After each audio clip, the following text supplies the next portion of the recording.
Before the EU became as it is nowadays, there was a war that almost divided the whole world, the Second World War. And after the Second World War, Europe wanted to prevent a new war and to maintain peace with the Treaty of Paris in 1951, also known as the ECSC, the European Coal and Steel Community.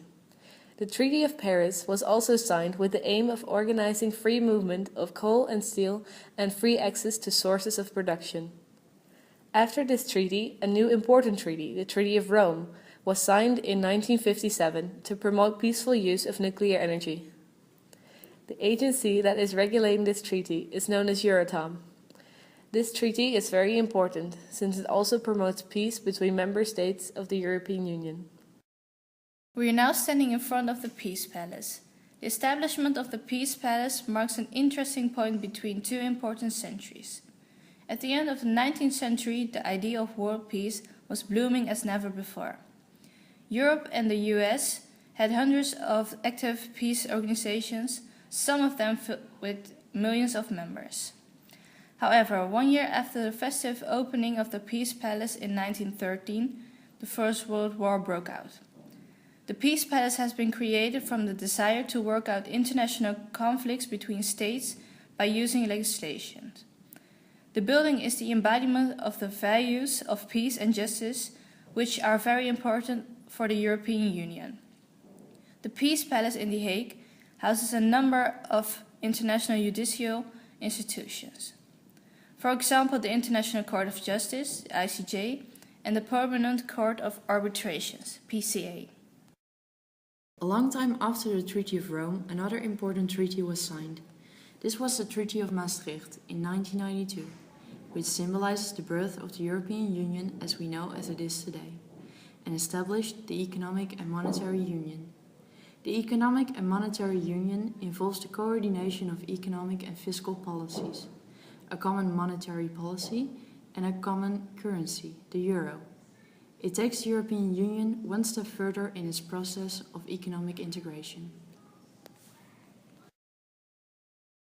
In 1999, the Treaty of Amsterdam introduced qualified majority voting for elections in certain EU institutions.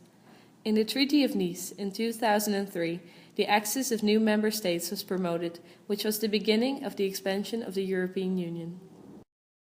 The latest treaty promotes the functioning of the EU.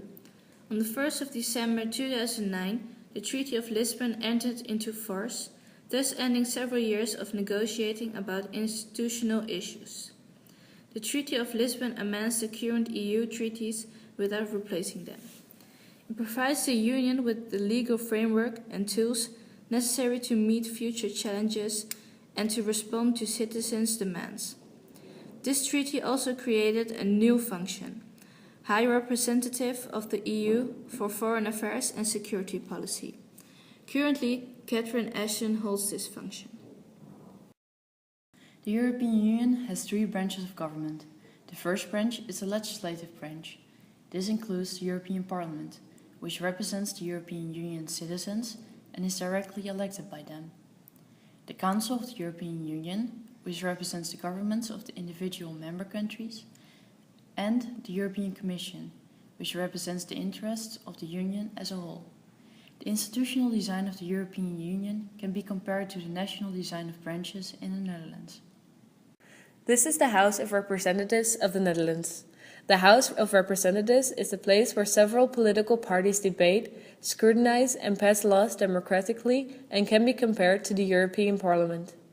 Architect Piet de Bruijn has tried to illustrate the Dutch landscape when designing the room. The chairs have the shape of a tulip, the carpet is green as grass, and the ceiling has the blue-grey color of the typical Dutch weather. As you can see, the seats are arranged in the shape of a Roman Greek amphitheater, and the red-purple paintings emphasize the theatrical nature of the room. Before 1992, the Dutch government used a different room, which is called the plenary room. Nowadays, the room is used for several official occasions, but can also be rented for private parties. For example, on the 12th of May, we visited a press conference by the Dalai Lama with Dutch ministers of foreign affairs in this plenary room. The political parties in the European Parliament can be compared to those in the Dutch Parliament. Examples of these political parties are Group of the European People's Party, Christian Democrats, is in the Netherlands the CDA. Group of the Progressive Alliance of Socialists and Democrats in the European Parliament are the PvdA and the SP. Alliance of Liberals and Democrats for Europe can be compared to the VVD. European Conservatives and Reformists is the SGP. And European United Left, Green Left, can be seen as GroenLinks in the Netherlands. The members of the European Parliament are directly elected by the European people. On the 13th of May of this year there were elections. Did you vote? The difference between the Dutch Parliament and the European Parliament is that the European Parliament has more members, 736 MEPs to be exact. The elections are held every 5 years instead of every 4 years, as is common in the Dutch Parliament. We are now at the Senate of the Netherlands. The Senate co-decides with the House of Representatives about laws and passes them. Therefore, it belongs to the legislative power. The Senate also approves annual national budgets and proposes laws. However, it cannot provide amendments. Other than in the House of Representatives, the ministers of the Senate are not directly elected. We already compared the House of Representatives to the European Parliament. The Senate can be compared to the Council of the European Union, because the Council holds almost the same function as the Senate. For example, the Council co-decides with the Parliament about passing laws and approving the annual EU budgets. The national government is the institution that represents the country as a whole, with mostly a prime minister or a head of state. The European Union has a similar institution called the European Commission, which represents and upholds the interests of the European Union as a whole. It consists of 28 commissioners from the member states and is the executive power of the European Union. The current president is José Manuel Barroso, who has been elected by the European Council with qualified majority voting.